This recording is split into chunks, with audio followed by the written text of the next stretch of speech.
Voilà, Balandia Congo et c'est officiel le plus dans le magazine Nabiso. Congo Lisolo, je suis là encore une fois de plus, Patrick Ochibangu, le docteur Love. Voilà, là, type de casquette, on a pour ma solo, lelo, est terrible. Ma solo, lelo, est robongi, ça va ma balle. Ma solo, lelo, est robongi, ça va nzoto, ya bato. Oh, nyos, na rolo ba, ndeba pasteur, mo ba lo ba rapé. Oh, nyos, amoni kaza mikakatan. Solution na ya dans la campagne na biso ya lelo. Voilà, Congo Lisolo, magazine na biso, to yebisa binokyo.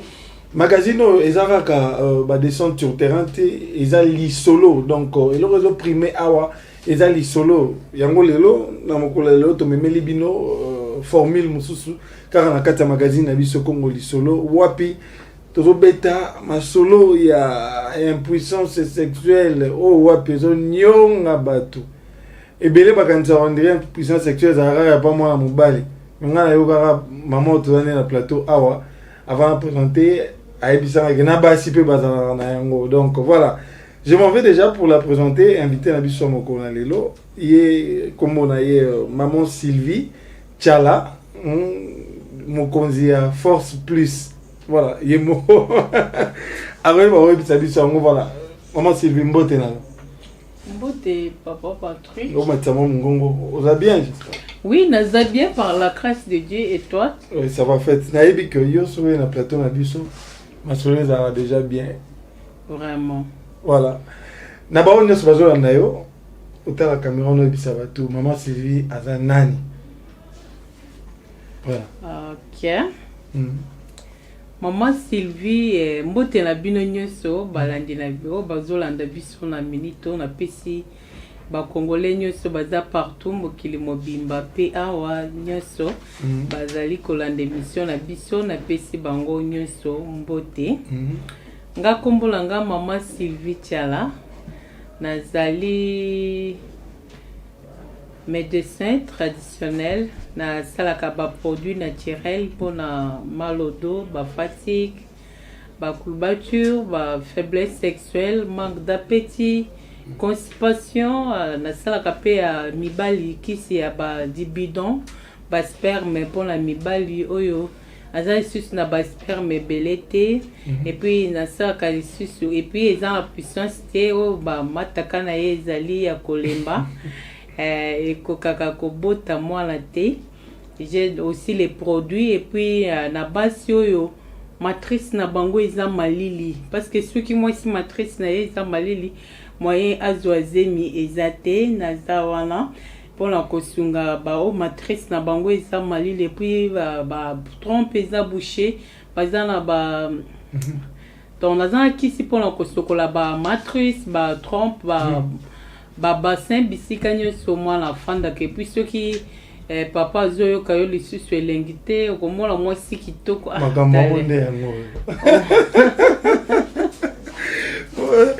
voilà, ça fait combien de temps depuis au côté de la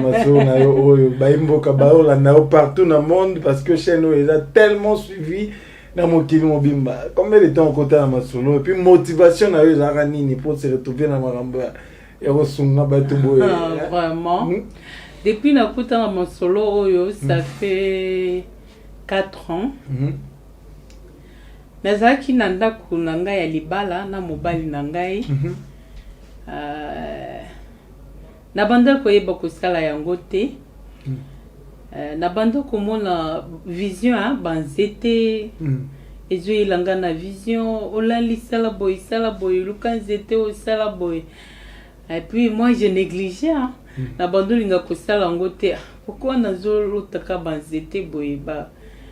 ngai na kosala boko côté tala kaka wala nazalaki na babote nyoso ezala na makasi la banzete bato basala ka ba boko ko eza bato bafandaka na bakinga sani bakoko mikolo ba wapi mengai na kosala ngote naza parce que nazalaki na bandal et puis na moni siko mobile langa azobela abando bela abando lela mukongo pasi azoka mukongo pasi akokende musala boye na minute muke azongi azolela mukongo pasi mais ameli bakisi ebele na bato ebele balekaka na ba télévision a dépenser ba mbongo comme Congo ya pambo ezosila te mais na bandaki kosala te na makanisi nanga pe ezalaki te ke nayebi kisi fo nasalela ye mais natikaki ye kaka azosouffrir et puis ntango na ye komona azalaki mobulu mpe ya basi makasi et puis na ye komona papa namoni mobulu ekiti en tout cas azongi bien afandi na ndako maintenant tokosala ta 2 mois aosimbanga te 3 mois azosimbanga te nga nayebi aza na ye moto ya libanda aza na basi na ye libanda wana ebele nzoka azalaki maladi toko maintenant eloko eyatire nga nasalela ye kisi namoni nzoto na ye ezalaki monene molai namoni ekondi ekoti ekomi lokola mwana moke non hémorroïde ekomisa mobali impuissant ekomisaka nzoto ya parce que c'est l'anus ntango anus ezofungwama oyebi ke misisa ya peni eza lié na anus ntango anus ezofungwama donc elembisi misisa omoni pine pine soki eza mobimba eza monene no soki etoboki mopepekisi omona elembi ekiti ekondi mokendenge moko peni ya mobile na anus na biso donc bokasi ki mobilité eza l'anus il faut anus ezala fermé et puis kitoko ya mwasi aussi c'est l'anus parce que na mwasi pe oui hémorroïde ekomisaka mobali impuissant omona mobali mosusu azalaki monene molai akondi parce que nga namonaki yango epa mobali natangeli yango na classe te mais ye namoni yango epa mobali ata ozosokola mai boyemo namoni pose kutu eza te parce que atikali ye moko kutu aza na pose isusu te maintenant mokongo siko nde ekatani ye mokongo azokoka kotelema te siko po asokola mai na dushi fosi yala ye kiti afandi azosokola apo atelemi akotelema na pasi ya goganga ifo osimba ye po alamuka na mbeto difficile ake musala papa nde moto alukaka tolia no mwasi soki abimi te mwa ezala ekota na ndako azokorata osala solo te mukolo moko abimi kaka ke musala azongi en tout cas Sylvie nazokoka te alobi nini alobi en tout cas mukongo naokoka te mais j'ai senti à mon cœur fait les médicaments pour lui salela ekisi nga pe nazoba ele yango sala te après ntango namoni ke zala ezokota lokola papa akete musala ata bafutaka bango fin du mois mais ntango abimaka mwa mike ezangaka te maintenant na ebisepesanga mbongo nazobikisa parce que maile na yesuka ki ameli ba na hôpital la ba obisa ya pesa mbongo kalisi mama na mabio yo bana na traité yo na bipesanga mbongo la traité yo alobi o traité nga yo sa munganga na bipesanga kaka mbongo apesinga $20 maintenant kisi wana na bandai komona banzete na ndoto fleur na ye makasa na ye nzete ndinga za nzete maintenant nakenda tuni bato wana nayebi te bateka banzete na gambela natuni bato batika banzete bayebisinga na gambela nakei balakisi ngai naluki makasa naluki atambuma na ye na mwana naluki mina nayebi kombo nango te nakotuna nini natali batuninga ozoluka nzete nayebi te ozoluka nini nabikanga moko soki namoni yango nakoyeba maintenant namoni yango te nayebisi papa moko wana nabi papa na biloko bozwaka ngo wapi alobi mususu eutaka ba Congo mususu bandundu mususu na zamba kakao est-ce que beaucoup me mangai na zamba wana esika boiswa kaba biloko na ufuta mutoko me mangai. Un peu plus rapide pour votre transfert. Na kopesa mutoko me manga $10. Et puis na kofutela et transport papa wana yo ki $10 rendimi à l'objet. En tout cas na koya il faut on a eu moi commission. Il faut token de 5 heures. Aye azinga na 5 heures toke na ena kimwenza zamba moko na nzela ya ba Congo na kimwenza car bala liboso pe na komba kuna zamba tokutia mlai kata ngo tokoti boy na moni nzete wana oyo banda mona na bandoluka le bi yango yo yepe atuninga kombo na ngo nini ebikitsaka nini ayebi pe yango te mais na ebisete parce que na banda koyoka na zui yango na saleli papa kisi na pesi kaka mbala moko Amélie na saleli ye na sipo ya kobaka na c'est parce que babando la kisanga ndenge na kosala na ya kobaka nyoso na oui na révélation na pesi ye kaka boye mbala moko na tongo na pesi na tongo Amélie na moni 12 heures à la mou. Mano banga kiteke na seli solution mo eza poison to eza ni yango na zo. Tenga moko na meki yango, tango na meki yango na munoko eza lokola mai. Na yo ki effet, eza na effet secondaire te. Et puis na yo ki soto bien. Nga moko na mesi ke nga pe na zaki malade. Comment na meli ki so na yo ki soto pepele courage, na yo ki bien makasi. Na pesi pe Amélie. Atelemi. Du alali muke pesi pongia po ala muki na moni aleli ndenga la mukaka wana te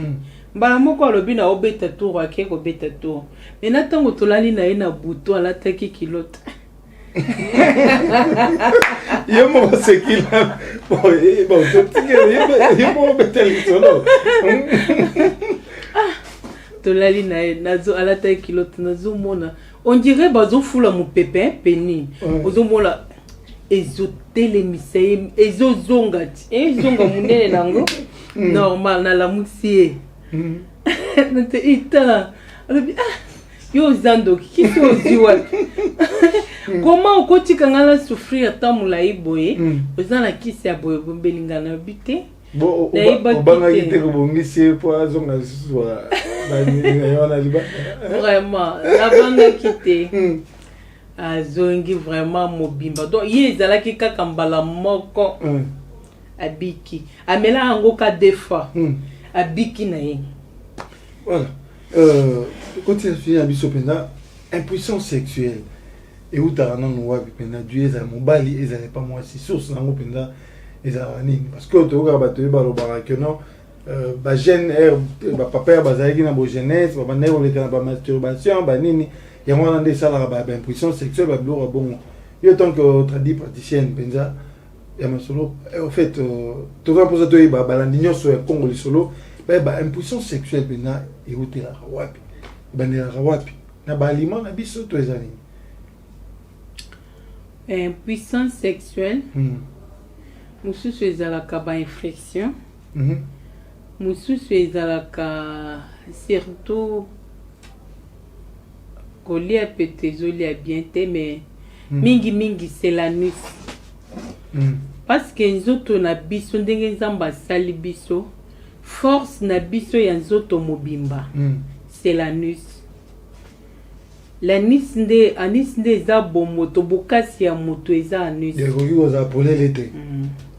nzoto na biso anis na biso elingi kofanda mingi te ndenge nafandi na kiti awa nafandi ata 4 heures du temps 5 heures 6 heures du temps na bureau nafandi boye anis elingi bongo te okotelema otelemi 4 heures 2 heures du temps 1 heure du temps oza debout anis elingi bongo te kotambola distance mulai ozosala musala ozopema te anis efungwamaka anis efungwamaka donc yango nde epesaka ba fatigue olali soki anis ya moto efungwami kaka mukie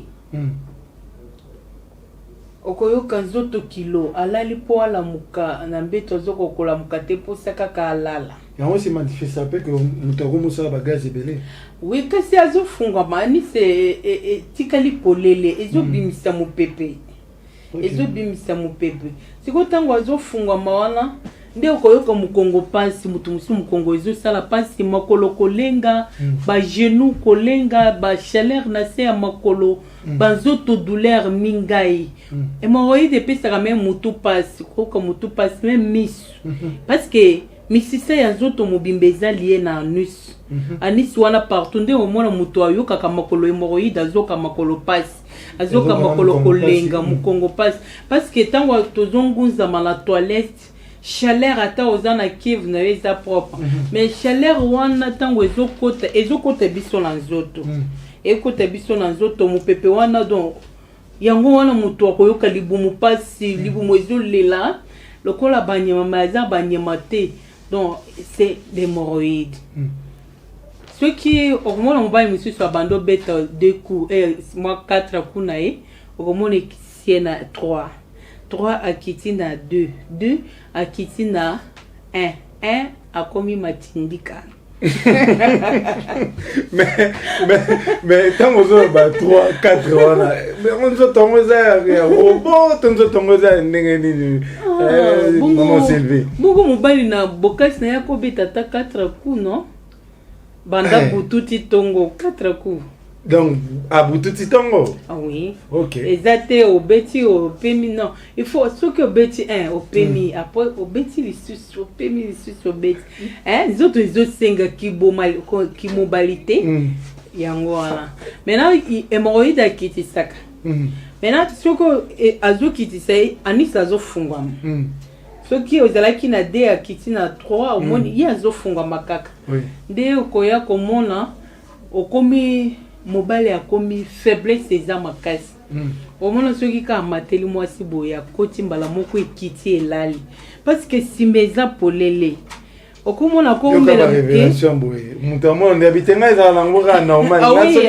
na soki na yeka bo 1 minute pamba na bimi na lembi na ngata nango normal zoka la doza malade siko batu bomona ke hémorroïde lokola maladi moko asoni azo ya ipala ngalobi nazoka pasi mukongo pasi boema menga na zana hémorroïde na place oteka wana mutu avant poussa na ya moraye azobanga azoka soni bat baromona ye azola hémorroïde eza maladi moko ya soni et pourtant hémorroïde eza soni te c'est l'anus et tango azofunga mande to bengi yango hémorroïde mo pepe ezokota na anus ya mutu nyonso azana ngo eza soni te hémorroïde ce qui siko omwana mobali amateli mwasi akotika boye elembi parce que simeza polele ce qui a traité ndenge moko na mwasi okomona ezofungola explication ba symptômes ya mwasi yebana ndenge nini ya mwasi okoyoka pe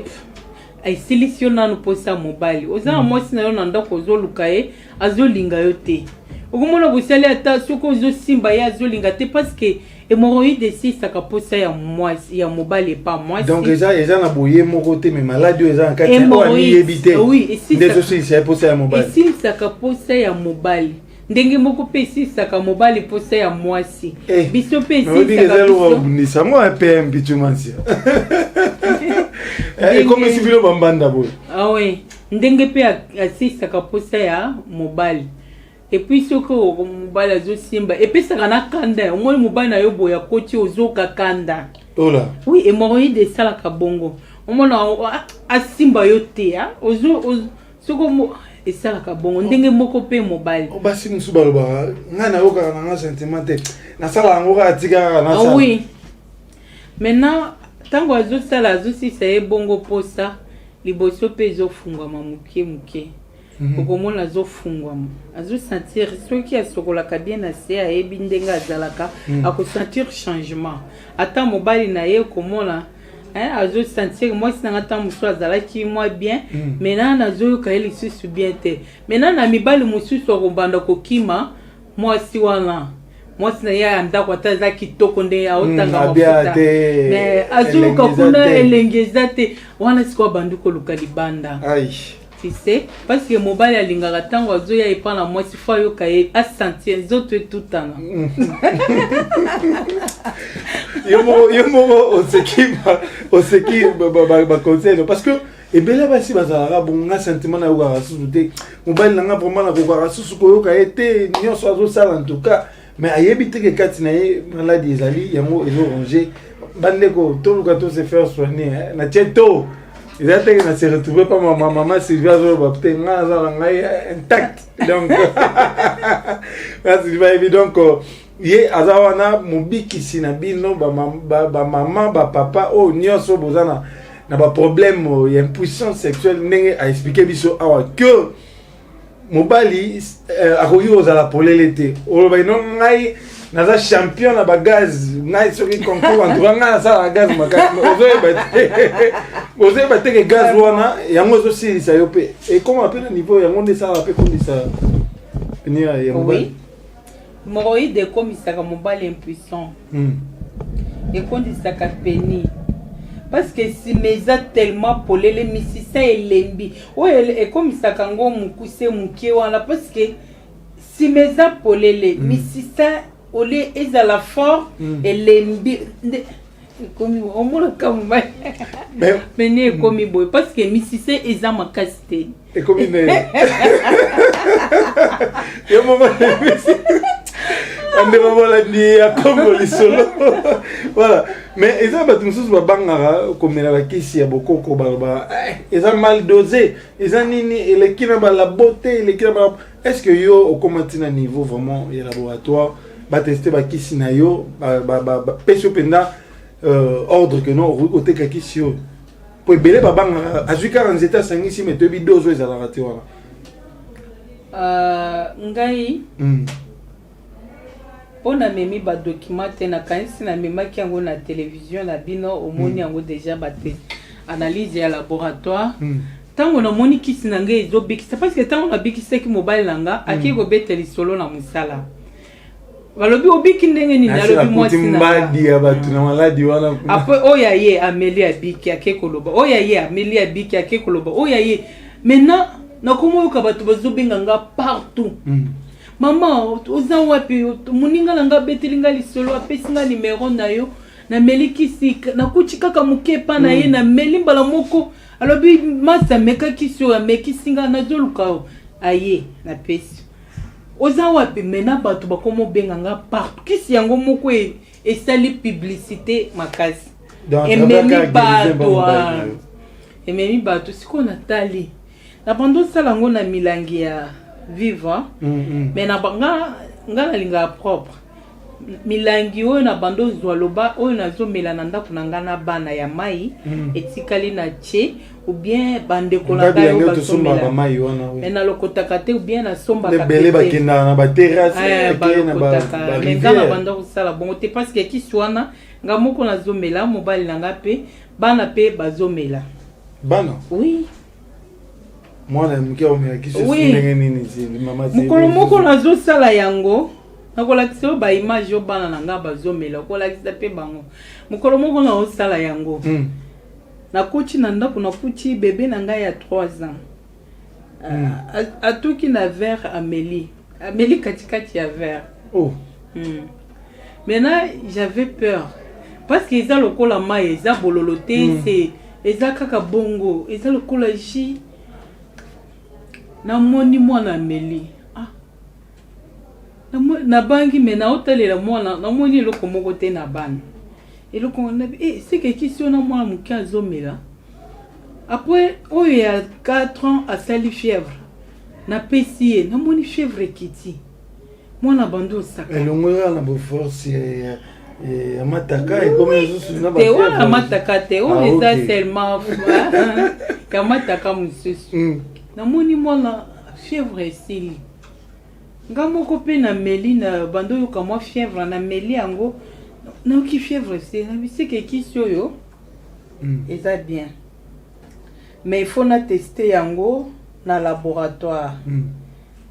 c'est que c'est un bon médicament na monika idée yelinga na memango na laboratoire na ke na OCC ba tester yango et l'équipe ba pesinga analyse mais bayebisi nga nakende nango mpe na campus ou bien na la faki olobi comme campus eza mosika ko barumbu eza pembeni awa okolakisa mpo bango baza na bamachine na OCC bavalidaki yango déjà oui na kei na nini na la faki olobi kuna pe machine eza bien oyo etestaka banzete ntango nake nango kuna bateste yango na la faki bapesinga 2 semaines avant naya kozwa résultat namoni docteur wana félicité ngai félicitation produit na yo eza na danger te c'est le complément alimentaire ata mwana akoki komela yango et puis yango moko eza na durée pona bando sala kasi ki muto asali commande non osali oui na sali pona ebi durée nango te maintenant na labo ba ebi singa analyse balobi eza yango moko ndenge eza boye eza na conservateur nango na kati eza na durée ya 1 année donc ndenge vandi na bidon boye oui une année balobi salade stock soko sala ka stock salade stock ebele ekobeba te ekobeba kaka dans une année et puis bayebisi ngai okobimisa yango même libanda mboka ekokota na pharmacie ekokota na hôpital c'est yango natali eloko soki euti epai ya nzambe eza ka différent tu vois parce que ça euti epai ya Elohim, c'est lui qui m'a donné l'intelligence, c'est lui qui m'a montré ça. Maintenant namoni ke eloko ya nzambe eshwaka te siko oyo muto ndo banga biloko eza ya batinga sali ya bakoko melelo okomi kobikisa bato parce que j'ai vu ndenge bato ya na impuissance sexuelle et pas na yo pe bazwi guérison na bango en fait na bao nyos bazolanda awa libanda ya mboka po na émission oyo ebele to ara na poto kuna nazaba toza bandeko babengaka est-ce que kolukela biso nzete boyete est-ce que kolukela biso poussière boyete et ils pensent que yango nezo pesa bango ba force or ils ont détruit les sous bango banzo to wana moi message mon là-bas nyonso bazolanda yo partout par rapport ya analyse na osali que ba produit na yo oyo batu bandima yango partout dans monde parce que impuissance sexuelle les autres panzana mabala eza awa eza na mikila poto moi ça je crois que supporter mobile na été mobile pas que supporter moi si na été ya on enseigne na ba téléspectateurs nyonso bazolanda biso o zata ya Rolanda émission oyo et que ozana ba question ya kotuna maman Sylvie azana ye routine da ba question na yo kaka na numéro oyo eza affiché wana to rezo ba question na maman Sylvie a ozonga lisu sur la plateau na biso donc pour na ko répondre bino na ba problème na bino je sais que belé ba se retrouver pour mingi ba kanisa on est maladie o ba manque ya plaisir manque ya sentiment zo ko pona mobali to pona mwasi na ye ezalaka nango normal o ngai na zalaka nanga bongo mais lelo aba voulez biso ba lakisi biso que eza maladie inconsciemment o éviter que non ozobela donc par rapport à ba produit na o sala kaka ba nzete et puis na que lobi eza ba aliment complémentaire donc peut ça rappeler na appétit na dans to l'air raté appétit y a traité quand même infection ya masuba soko zo suba masuba ezo soa ou soit ozo capable na ba ventre ateza omeliki sa mundele oyo ki bien te ye asilisaka et puis ye alongolaka ba toxine moni ba acide ba formol biloko toliaka ba vivre frère ba poisson formol loko moko ya mabe oyo kizoto bien te bizarre ozo mi sentir bien te soko melie directement azolongola ou bien soko meli kinini parce que ye même kisa mundele ozo mela okomela ye maman Sylvie wana risque ni nzo bisabiso bato baraso ozo mela biloko ya bakoko ya banzete oko so ata bébé ya 2 mois akomela po mama moko nazalaki na hôpital kotala mwana ndeko na ngai akuti mwana moko ya mwasi na mama na ye bébé ya 2 mois libumu plein mwana azo souffrir akomi azomela libele te azonyokwama namoni nalinga mwana souffrir te nalinga pe mutu pe souffrir te maintenant namoni mwana wana azonyokwama mama na ye azolela lobi na lembi siko ba docteur wana ba occupé ye penza te bazolo bazela alobi mais mwana nazomona ki mwana azo souffrir nebisi mama na ye yaka na ye pananga mwana aza na problème makila na ye alors ba uti kozongisa ye makila na bien azala makila libumu na ye et puis moi na zo souffrir na ye ki na bébé na ye yaka na ye pana ngai azwi kisio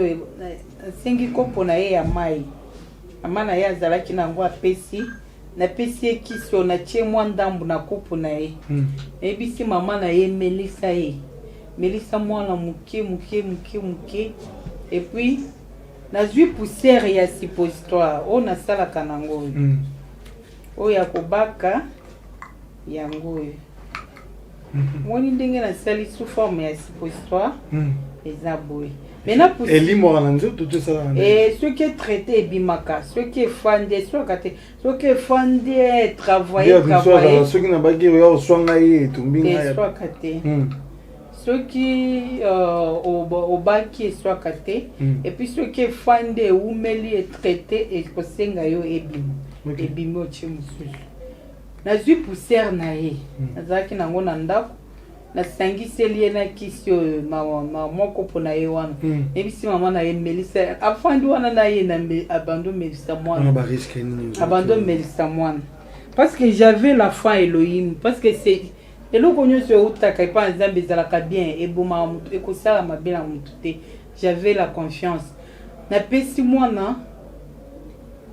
sali kaka moko tale biloko ebimi na libumu ya mwana pasinga boye biloko moko noir mwana kamwa libumu ya mwana ekiti kaka na minute wana mwana zongi normal libumu mwana ekiti mena luki libele ya mama na ye apesi libela meli libela makasi et puis tango bake na ye na ndako alobi mama Sylvie mwana leli azoluka libela na oki pasi na saleli mwana potopoto asilisi na minuli tout seli potopoto mwana lisi aye na mwana na tongo akati makolo na hôpital. Voilà, je crois que tu as commis déjà tendre vers la fin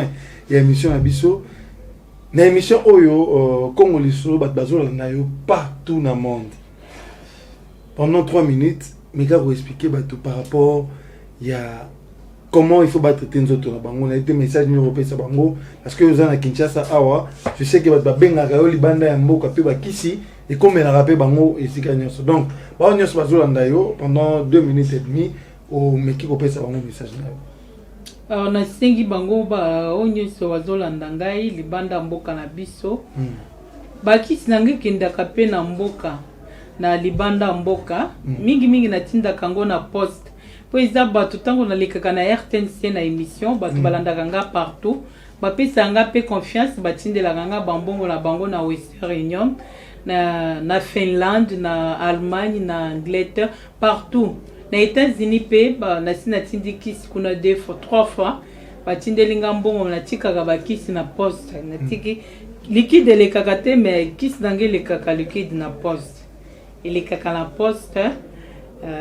Ceux qui boza na poste ya lobiko bolukingai bo na numéro nanga 084 043 42 71 084 043 42 71 ou bien bobengi kaka journaliste numéro zawana déjà j'ai insisté pour la question. Boyoki maman Sylvie à l'obia yo se retrouver na maladie aux éclaircissements te tinda question na yo na numéro eza affiché wana tokozwa yango pe tokozwa c'est maman Sylvie à répondre bino na ba question na bino nyonso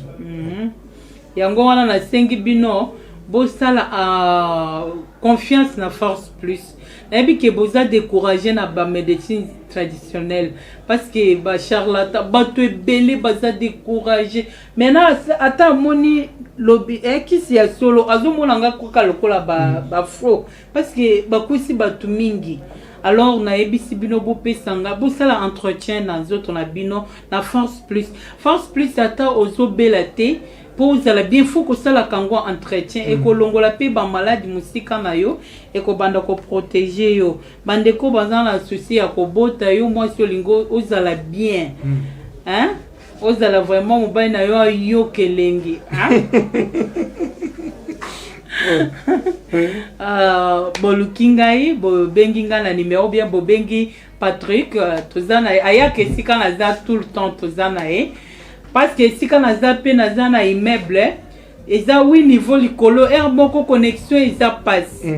olé non quand le numéro awa ba bouton ba facile pe message et kokoma et pana voilà OK to sepeli makasi ya oyamba yo bandeko ba découvrir pendant que oh ya yo ka wana kanisa ngo ezaka normal nzoka zo bela impuissance sexuelle et kondisa rappel ombe ntalobi ke no ngaza iki boy ngayo na komi ko konta nazo ba tezo konda ndenge nini c'est ça eza maladie mais o éviter na kati na yo que voilà merci maman Sylvie pour notre passage na yo na ebi que on reçoit retour pour émission o ilanda ma chaîne o kitoko Congo Esengo et officiel le plus et la chaîne o ilanda vraiment partout dans le monde. Je crois que au Rosepena,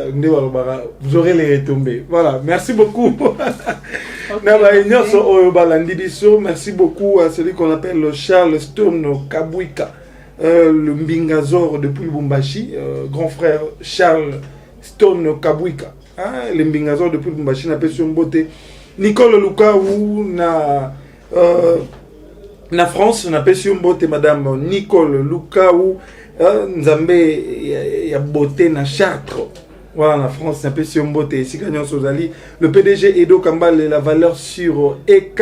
Business, on appelle Sibino Mbote. Et bienvenue, Mangouata, Nzote Boyan Bindo, Mobali à Maman Anichitu, Astre de Lumière, on appelle si Yo Mbote et Belé. Donc, voilà. Il y a déjà la question Moroye, Poto Sugisa, Ayo, oui. Basi et Belé, Napoto. Bazo boma mabala pona mibali bazo koka ko pesa banga bazo koka ko sepelisa bangote mon conseil na kopisa na bandeko basi wana baboma mabala na bangote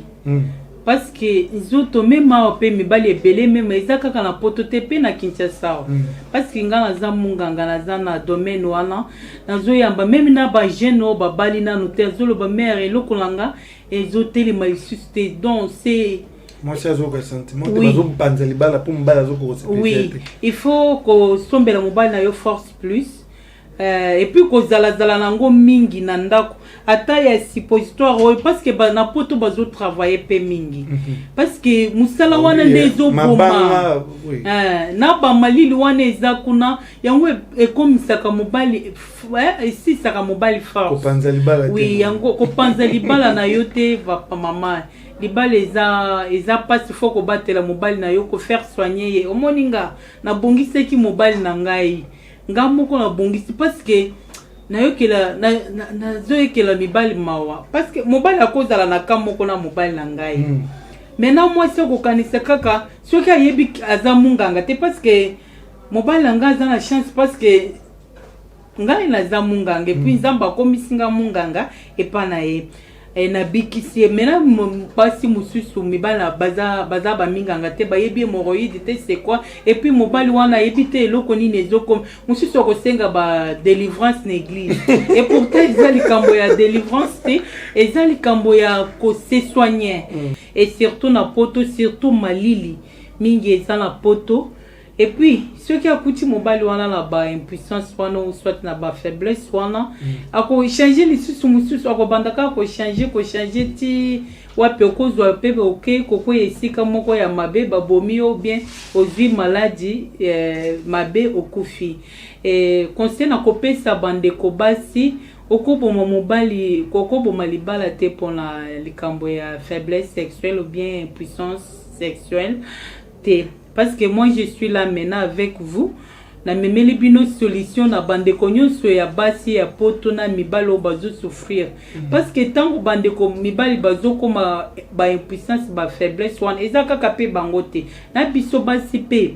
Malili wana pe fungola ka mwasi liboso komona ozana poto za kitoko mobali pe azwi yo boye. Akoyoka yo polele parce que mobali alingaka yoka mwasi tango azo sala na ye bolingo fait wana kanisi mobali asepelisi te nzoka yo mope osepelisi pe mobali te oui parce que nzamba asali eza bongo epa mwasi pe mobali tozolo baka mibali te na biso basi omona pe ozolo mobali azo se yo pe ozo sepelisa ete ye pe akokende abima libanda aluka mais basi mususu oya ko sepelisa ye yango wana nazopesa na bandeko basi pe mibali ba couple o bazolanda ngai na mokili mobimba ou soit ba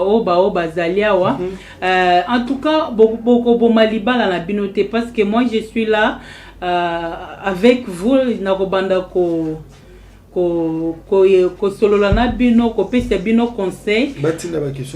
botinda ba question la bino na ko répondre bino ko landisa ba difficulté au bozanango botinda ba mituna ebele na bokozwa biano ya malam na ko ya ko répondre bino mais conseil na zo pesa bino en tout cas ko boma libala te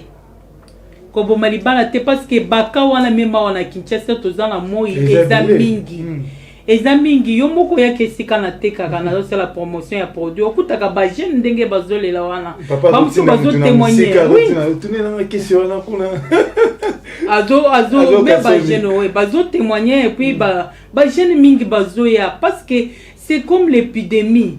eza lokola épidémie mais épidémie c'est parce que tozo sala entretien na zoto na bisote zoto ya mwasi ya mobali esengi entretien zoto na biso eza lokola mutuka mutuka na yo soko zo sala ngo entretien te komona mutuka wana ekoumela te kozala oui okozala il faut soki muto ya zobatela mutuka na yebi komona ake ba checker yango dans 3 mois ake na mutuka ba checker yango ndenge moko na force plus lokola chaîne bino Congo esengo elingi bino mingi ndenge balukinga en tout cas balingi bino mingi en tout cas il faut bolinga Congo esengo et puis en tout cas bokozala jamais dessus en tout cas balukeli bino un bon docteur bokozala jamais dessus na Congo esengo na maman Sylvie en tout cas je suis là avec vous botindelanga ba question ebele bolinga Congo esengo et puis bolanda kaye bokobanda na kozala wana pona kosunga bino na mituna na bino na bandeko basi ceux qui bozana na posa ya produit bosengi bosali commande tokobanda kotindela bi en tout cas bokangama la force plus bokangama na Congo esengo bokozala jamais dessus voilà tokomina suka a produit voilà oyo oui c'est ça les suppositoires ça c'est les sipo regarde ça je peux même manger ça. Oh là. Tu vois? Est-ce que bon mon yango? Bota ndenge na oli yango. Awali yango parce que eza na effet c'est qu'on a uti koloba poussière na ye na melisa ki yango bébé. Na melisa ki na uti ko yebisa na melisi bébé il y a 2 mois na kuta ki na hôpital azo souffrir. Ameli et sanzi 6 mois na ba salité biloko nyo se vimbisa ki libumu ya moi elinga ki boma ye. Mais qui sont eux bikisi eza na danger te omoni ke eloko ya nzambe eza na danger te hein voilà pamsu bazo banga tokoya ko baka biloko nini toyebi te omoni nga moko na lie yango donc le preuve à l'appui mo azu aller voilà na lie yango et puis na zoti que le bino pe bo meka yo so meka yango yebi force plus yebi donc docteur Love Nengaza suka nelombe donc donc Nengaza pinanga kangamara na force plus donc elombe vraiment elombe donc comme comment pas tu bayo donc na za pena kitoko tikeli pe bandeko ba yebi yango nanu te ba technicien biso caméra biso na tikeli bango bo mekape bino voilà ndenge botere makamingi likolo ya bango yango PM Pintumansia na simbeli bino wa bino asimbi déjà mu Congo en tout cas bande kolangai pour ça la confiance na force plus bokozala jamais décès bozala nango na ba carton na ndako mobali na yo asali musala lembi ye na ba fatigue avant pesa ye eloko akolia abaki force plus a sokoli afandi na mesa bien aller bien avant kende musala pe opesi mo force plus abaki ameli en tout cas okobanda ko sepela chaque jour pe obatela libala na yo obatela libala mwasi pe okomi batela pe mobali pe akomi batela bokomi batela na bino. Voilà, merci beaucoup. C'est fini pour cette émission. Il y a mon Lelo. Merci au pasteur Clovis, au film Pana Maman Doris, au film pas Lady et John Curtis au KBA. Il y a maman Rachel au Kayemba, JR Queenie 4 fois le banquet. Il y a Vanessa Lianza, sans oublier le directeur Yannick Bongondo 4 fois mobile. Voilà, c'est fini et on se retrouve à la prochaine. Ciao.